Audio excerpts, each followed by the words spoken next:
ရာယူသိန်းကလည်းပြောဘူးတယ်မင်းတို့တွေကွာပထမအဆင့်လဲဒီလက်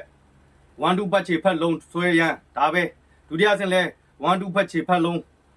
ဆွဲရန်တတိယအဆင့်လဲ1 2ပတ်ချေဖက်လုံးဆွဲရန်ဆိုရင်မှားနေပြီတဲ့ဆရာကြီးကတစ်ဆင့်နဲ့တစ်ဆင့်ဘလူးကွာတယ်ဆိုတာကိုသူ့ရဲ့တပည့်တွေဖြစ်တဲ့ကျွန်တော်တို့တွေဆရာတူကြီးကိုတွေကိုအမြဲတမ်းမျှဝေပူပါတယ်အဲ့တော့ပထမဆင့်မှာအောက်ခတ်တာဘယ်လိုမျိုးဒုတိယဆင့်မှာအောက်ခတ်တာဘယ်လိုကွာသွားလဲ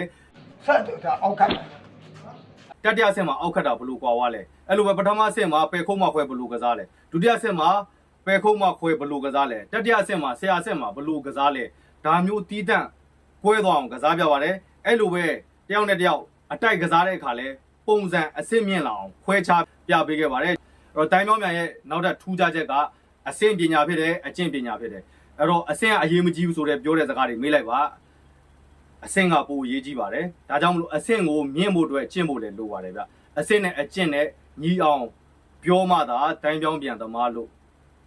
ခေါ်ပါတယ်ကျေးဇူးတင်ပါတယ်